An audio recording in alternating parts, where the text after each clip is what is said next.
जहाँ ये एक चुटकी सिंदूर जो है वो कैसे पूरी ज़िंदगी बदल देती है एक लड़की की, कि सिंदूर डालने के बाद माँ बाप का कोई अधिकार ही नहीं है।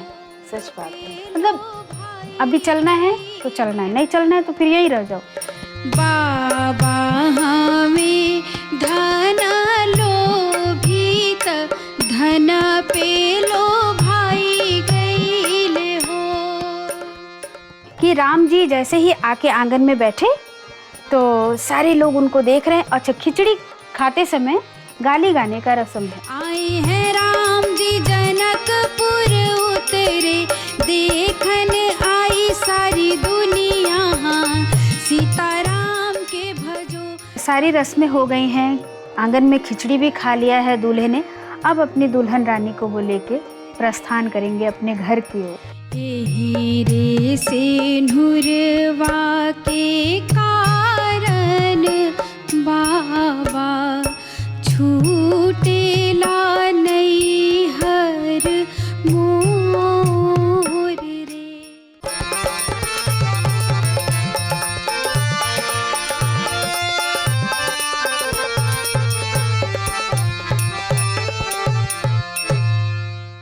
मोतियों की माला में ना हर एक मोती बहुत ज़रूरी होती है। अगर एक भी मोती निकल जाए तो वो माला शत विशत हो जाता है। हमारा जो ये कार्यक्रम भी है ना, ये भी इसी प्रकार से है, जहां हम संस्कारों की मोतियों की माला लेकर आपके साथ बैठे हुए हैं, चर्चा कर रहे हैं, संस्कारों के गीत आप तक हम पहुंचा रहे हैं।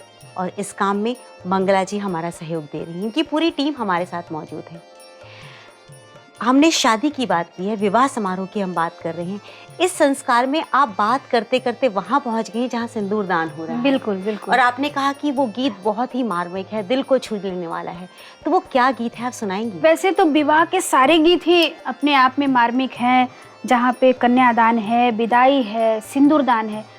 तो अभी ये सिंदूरदान मैं आपको सुनाने जा रही हूँ, जिसमें अब बारी आ गई है कि सब चीज़ें ठीक है, लेकिन जहाँ ये एक चुटकी सिंदूर जो है वो कैसे पूरी ज़िंदगी बदल देती है एक लड़की की, कि सिंदूर डालने के बाद माँ बाप का कोई अधिकार ही नहीं है। सच बात है। मतलब अभी चलना है तो चलना है, नहीं चलना है तो फिर यही रह जाओ। ये वाला भी धौंस सुनना पड़ता है। सही बात। ये सिंदूर की ताकत है। बिल्कुल ठीक। तो वैसे ही सिंदूर गीत मैं आपको सुनाती हूँ, सुनाइए ना। बाबा बाबा पुकारिला, बाबा न बोले ले हो। बाबा बाबा पुकारिला, बाबा न बोले ले हो। बाबा हमें धन लोभित धन पे लो भाई गईले हो। बाबा हमें धन लोभित धन पे लो भाई गईले हो।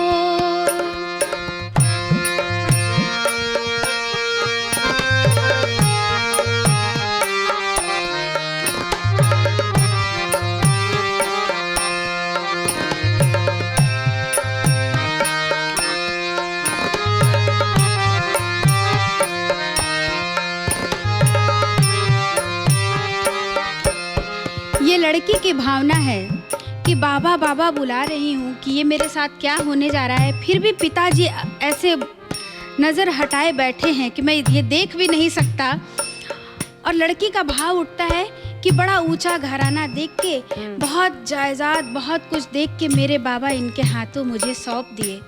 तो कहती है कि आप धन के लोभ में मेरे को उनके हाथ में सौंप रहे हैं। तो कैसे? धन देखी बाबा लो भाई गईले, दूर देश ब्याहेले हो। धन देखी बाबा लो भाई गईले, दूर देश ब्याहेले हो। जंघिया ही के बर जोरी से नूर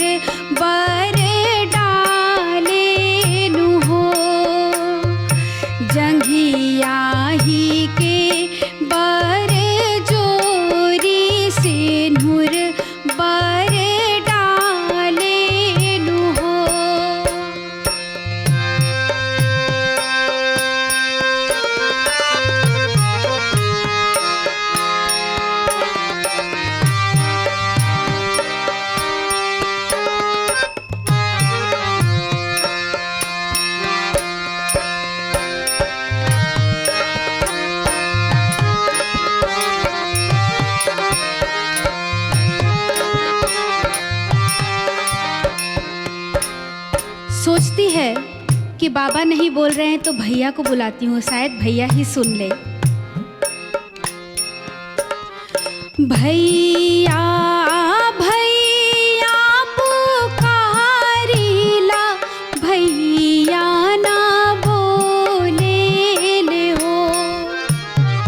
भैया भैया पुकारिला, भैया ना बोले ले हो। जंघिया ही के बरे जोरी से नूर बरे डाले नु हो। जंघिया ही के बरे जोरी से नूर बरे डाले नु हो। जंघिया ही के बरे जोरी से नूर बरे डाले नु हो। बहुत उम्दा है, बहुत उम्दा है। मंगला जी, आपने सिंदूर दान भी करवा दिया, अब उसके बाद तो फिर लड़की तो चली जाएगी। बिल्कुल, सिंदूरदान होने के बाद लड़की नहीं जाएगी अभी। अच्छा। अभी तो सिंदूरदान भोर में हुआ है, मतलब 2:30-3 बजे रात में हुआ है। फिर उसके बाद लोग उनको कोहबर में ले आते हैं, कुछ रस्म करते हैं। फिर उसके बाद सुबह सुबह लड़के को ले आते हैं मंडप में। फिर वहाँ पे ढेर सारा उसको कोई गिफ्ट दे रहा है, कोई कुछ कर रहा है, लड़के को बहुत ढेर सारा गिफ्ट मिलता है। और उसके बाद वो वहाँ पे जब बैठता है उसको खिचड़ी खाने के लिए दिया जाता है। तो खिचड़ी खाने में ना दूल्हा बड़ा नखरा करता है। अच्छा। बड़ा नखरा है, मैं खिचड़ी नहीं खाऊंगा। क्यों भैया? मुझे सोने की चेन नहीं मिली, तो मुझे अंगूठी नहीं मिली, तो मुझे ये नहीं मिला। तो वो नहीं, बड़े नखरे होते हैं वहाँ पे। अच्छा, सच में किया जाता है? हाँ भाई, ऐसा है अभी भी गाँव में ये परंपरा। फिर मनाएंगे, वो खाना भी ज़रूरी है दूल्हे को। और सास ससुर आके पैर में गिर जाते हैं, बिल्कुल खा लो भैया खा लो। तो नहीं, उनको ऐठे रहेंगे, नहीं, तब तक नहीं खाएंगे जब तक कि तब लाके उनको सोने का चेन पहनाया जाता है, अंगूठी पहनाई जाती है। आंगन में सब कुछ एकदम सब परिपूर्ण हो गया, एकदम सब कुछ। तो ये तो अब की बातें हैं। ये मतलब गांव में आज भी ये परंपरा है। मैं आपको सच बता रही हूँ कि गांव में ऐसा तो नहीं कि खिचड़ी बदल दिया जाए, कुछ और खिला दिया जाए तो शायद वो मान जाए। हो सकता है खिचड़ी उनको ना पसंद आती हो, लेकिन उसका रीजन लोग ये निकाल लेते हैं कि भाई ये इसलिए रूठा है। अच्छा। हाँ, हो सकता है। तो ये तो हुई। अब यहाँ जिनकी बात करते हैं वो राम जी की बात करते हैं। हाँ। कि राम जी जैसे ही आके आंगन में बैठे तो सारे लोग उनको देख रहे हैं। अच्छा, खिचड़ी खाते समय गाली गाने का रस्म है। अच्छा। कि लोग सारी औरतें जो है मिलके उनको गाली गाती हैं। तो सीताराम के भजो, मतलब सीताराम के भजो, उनका कहने का मतलब है कि ये राम जी के लिए है। और उनको ये कहा जा रहा है, ये वो गाली सुन रहे हैं बैठ के भगवान राम भी। ये रस्म तब से चली आ रही है। तो वही गीत में आपको, बहुत ही पुराना गीत है वो, मैं आपको सुनाती हूँ। सुनाइए। आए हैं राम जी जनकपुर उतरे, आए हैं राम जी जनकपुर उतरे। देखन आई सारी दुनिया, सीताराम के भजो। राम जी देखन आई सारी दुनिया, सीताराम के भजो। आए हैं राम जी जनकपुर उतरे, आए हैं राम जी जनकपुर उतरे। देखन आई सारी दुनिया, सीताराम के भजो। राम जी देखन आई सारी दुनिया, सीताराम के भजो।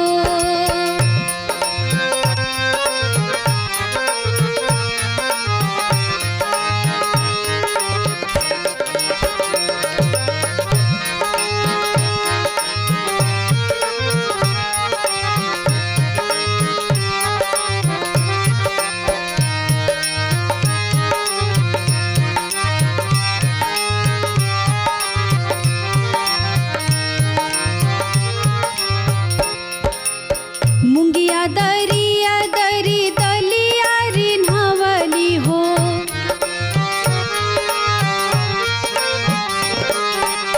मुंगिया दरिया दरी दलिया रिन्हवली।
जो शब्द थे, इसमें जो लाइंस थी, वो क्या कहना चाह रहे थे? वो खिचड़ी है ना, हाँ। मूंग को दर दर के उन्होंने दाल निकाला, फिर उसके बाद चावल निकाला, तो उस तरीके से जाके खिचड़ी बनी, तो वो पेश की गई है। अच्छा, उनको ये बताया जा रहा है कि बहुत मेहनत से बनाई गई खिचड़ी है जी ये। जी जी बहुत ही उम्दा। एक बात बताइएगा जी मंगला जी कि मैं हर बार आपसे आपकी पर्सनल लाइफ के बारे में पूछती जी, रहती जी, हूँ। बिल्कुल, बिल्कुल। मुझे इतना जरूर बताइएगा कि शिक्षा दीक्षा में भी जी। क्या आपने संगीत की अलग से कोई शिक्षा ली है, या सब कुछ आपके अंदर ये टैलेंट बचपन से ऐसे ही था? जी, मैं बचपन से गाती तो थी। मैं अपने दादी माँ को सुन सुन के ऐसे कुछ लोकगीत, लोक भजन गाया करती थी। अच्छा। तो लोक भजन गाते गाते मेरे अंदर वो म्यूजिक का था कुछ कि नहीं, मुझे लोगों ने, मतलब मैं गाती रहती थी। उतना मेरा पढ़ाई में भी बहुत मन नहीं लगता था, मैं एकदम फैक्ट बात बता रही। तो मैं गाने के पीछे एकदम पागल रहती थी। तो फिर क्या हुआ कि लोगों ने देखा कि अरे ये तो गाती है, चलो अच्छा है। मेरे घर में एक अच्छी बात है, वो ऊपर वाले के करम है, मालिक का, कि गाते सभी अच्छा है, गॉड गिफ्टेड है। मतलब मेरे दादाजी बहुत अच्छा हारमोनियम बजा के गाते थे, मेरे दादाजी के पिताजी बहुत अच्छा रामायण गाया करते थे, और उस समय रामायण गाया करते थे मेरे परदादाजी, जब रागों में रामायण हुआ करता था। अच्छा। रागों में रामायण हुआ करता था। तो इस तरीके से वो थोड़ा थोड़ा सा ब्लड में भी आ गया गाने का। तो फिर उसके बाद मैं कंपटीशन में गई, और वहाँ पे मैं पहली बार कंपटीशन में गई, और मैं लता जी को बहुत फॉलो करती थी। मैं लता जी का गाना सुनती थी, और मैंने उनका भजन तैयार किया, पायो जी मैंने राम रतन धन पायो। तो वो मैं उनका गाना सुन सुन के गाती थी। तो मुझे स्कूल की तरफ से भेजा गया कि आप, ये कंपटीशन है बेटा, आपको जाना है। मैंने कहा ठीक है, मैं जाऊंगी, और मुझे तो वैसे भी गाने का मौका चाहिए। तो मैं गई तो मैं स्टेज पे बैठ गई, और मैं पहली बार स्टेज पे बैठी, और मेरे बगल में पहली बार तबला और पहली बार हारमोनियम। मैं थोड़ी सी डरी हुई भी थी, सामने जज बैठे हुए थे। तो मैं बोल रही हूँ, मैं शुरू करूँ? तो लोग बोलते नहीं नहीं बेटा, अभी रुक जाओ। मैंने कहा अच्छा, बहुत एक्साइटेड थी। अच्छा, फिर मैंने शुरू किया। तो मैंने हूबहू एकदम वैसे ही गा दिया। तो बोलते हैं कि जज भी थोड़ी देर ऐसे सुनते हैं, फिर बोलते हैं कि बेटा कोई और गाना आता है क्या? तो मैंने सोचा, लो मैंने बहुत बुरा गाया है। तभी मेरे को ये दोबारा गाने के लिए बोले। तो किसी को भी दोबारा गाने के लिए बोले नहीं। हाँ। तो मैंने बोला कि हाँ, एक गाना मैं सुना दूंगी। तो बोले हाँ सुना दीजिए। तो मैंने वो भी सुना दिया। फिर उसके बाद मैं वापस आई, तो आके बैठ गई। फिर उसके बाद शुरू हुआ कि अभी मैं जब वहाँ से गा के आई, तो लोग मुझे गोद में उठा ले रहे। कोई भी नहीं, बेटा तुमने बहुत अच्छा गाया, कहाँ सीखती हैं आप, कहाँ सीखती? मैंने कहा मैं तो कहीं सीखती ही नहीं हूँ। तो कैसे ये गाना आपने कैसे सीखा? मैंने कहा मैं तो लता जी को सुन सुन के सीख गई। अच्छा, क्या बात है बेटा, तो आपके घर से कोई पेरेंट्स आए हैं? मैंने कहा कि नहीं, मेरे घर से तो कोई नहीं आया है, मैं तो स्कूल की तरफ से आई हूँ। अच्छा ठीक है। फिर क्या हुआ कि शाम को रिजल्ट का इंतज़ार कर रहे थे हम लोग, और मैं बाल वर्ग में थी, और वहाँ पे रिजल्ट आउट हुआ। तो पता चला कि मंगला विश्वकर्मा बाल वर्ग सुगम संगीत प्रथम पुरस्कार। अरे वाह। तो जब मैं पहली बार मैं फर्स्ट आई गाना गा के, और तब तक मेरी बुआ आ चुकी थी, मेरी बुआ आके सुन रही थी।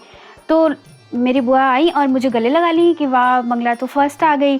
तो सारे लोगों ने उनको पकड़ लिया, ये बताइए आप इनकी बुआ हैं? तो बोली हाँ मैं तो इनकी बुआ हूँ। तो आप ये बताइए कि आप लोग इस बच्चे की ज़िंदगी से क्यों खिलवाड़ कर रहे हैं, इसको गाना क्यों नहीं सिखाते हैं? तो फिर मेरी बुआ ने कहा कि नहीं, मैं बिल्कुल ये बात मैं अपने घर में रखूँगी, और मैं ज़रूर इस चीज़ के लिए। तो फिर वो आई और मेरे बाबा से बोलने लगी कि बाबूजी मंगला को गाना कहीं सिखाना चाहिए। तो बाबूजी ने बोला ठीक है, जहाँ पे भी एडमिशन होता है करा दो। तो फिर मैंने वहाँ से सीखना जो है स्टार्ट किया। पर मेरी सही मायने में शिक्षा दीक्षा जो शुरू हुई गाने की, वो जब मैं अपनी गुरु माँ के पास गई, श्रीमती सुचरिता गुप्ता जी के पास, तभी मुझे समझ में आया असली गायकी का क्या मतलब होता है, क्या है गाना, क्या है मतलब किस तरीके से रियाज है, किस तरीके से उन्होंने मुझे निखारा। मतलब ये है कि अगर आपको कोई गिफ्ट दे दिया जाए और उस गिफ्ट की आप कद्र ना करें, उसको आप किसी कोने में पड़े रहने तो उस पर डस्ट बैठ जाता है। तो वैसे ही गॉड गिफ्टेड गला है, और अगर आप उसको ज़रा भी रियाज नहीं करते हैं, ज़रा भी उसके प्रति आप वो नहीं हैं, तो फिर वो भी डस्ट की तरह डस्ट बैठ के ख़राबी हो जाता है। तो वो काम मेरी गुरु माँ ने किया, उसको जो तराशने का काम था वो मेरी गुरु माँ का था, और मैं आज मतलब उनको अपना आदर्श मानती हूँ। मंगला जी, अब कौन सा गीत गाने वाली हैं आप? अब मैं आपको विदाई गीत गा के सुनाऊंगी, क्योंकि सारी रस्में हो गई हैं, आंगन में खिचड़ी भी खा लिया है दूल्हे ने। अब अपनी दुल्हन रानी को वो लेके प्रस्थान करेंगे अपने घर की ओर। अच्छा। तो यहाँ बेटी का जो भाव है वो किस तरीके से इस गीत में है आपको सुनाते हैं। जरूर सुनाइए।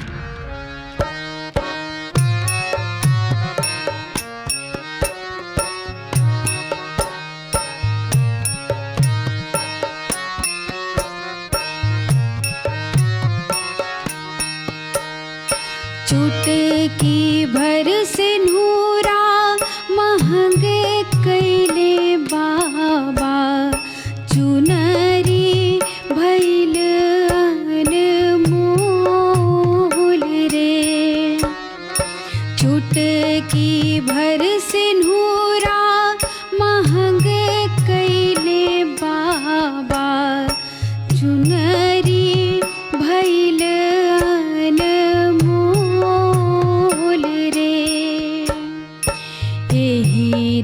सिंदूरवा के कारण बाबा, छूटेला नैहर मोर रे।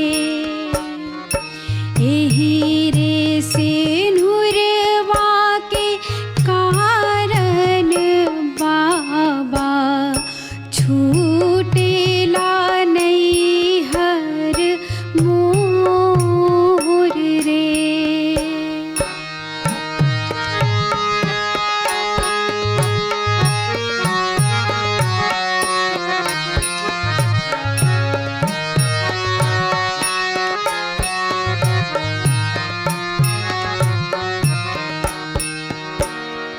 बात वही है एक चुटकी सिंदूर की, कि वो एक चुटकी जो सिंदूर है इतना महंगा है कि उसकी वजह से आज मुझे वो कीमत चुकाने के लिए ये नैहर छोड़ के जाना पड़ रहा है। कैसे?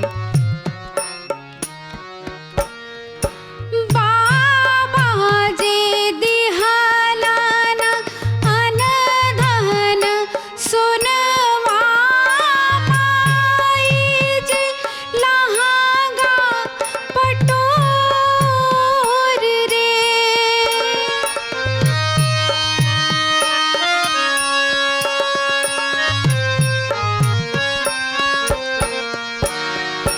बाबा जे दिहालाना अनधन सोनवा, माई जे लहंगा पटोर रे। भैया त दिहालाना चढ़न के घोड़वा, भौजी महुरवा के गाँठ रे।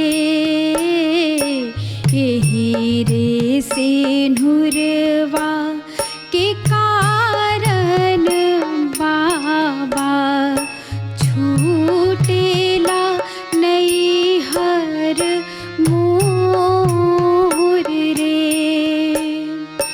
चुटकी भर सिंदूरा महंग भइले बाबा, चुनरी भइल अनमोल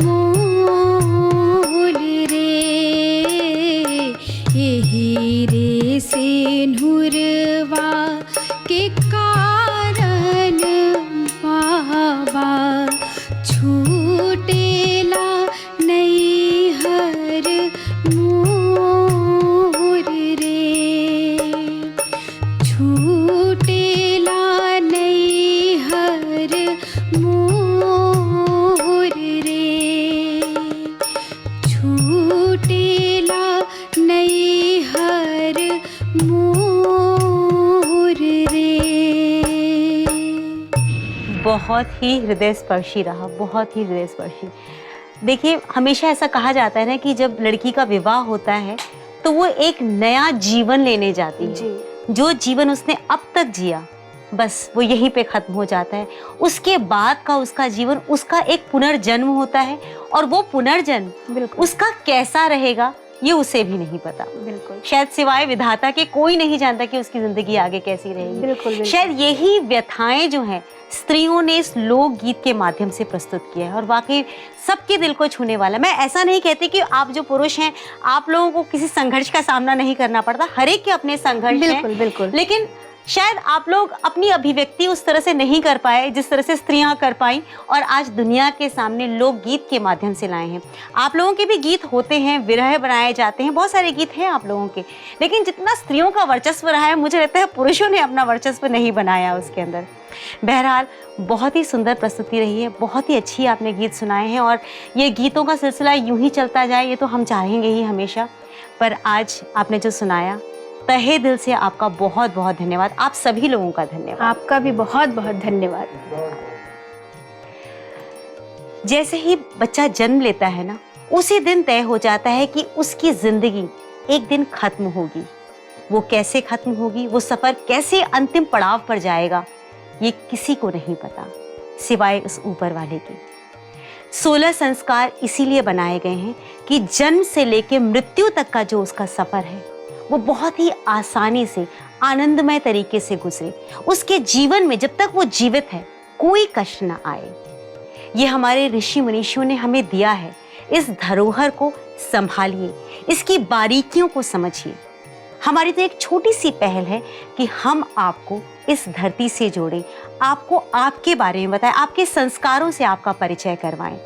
अगर आप परिचित हो जाते हैं तो हमें लगेगा कि जो हमने छोटा सा कार्य किया आज वो बिल्कुल ही सफल रहा है।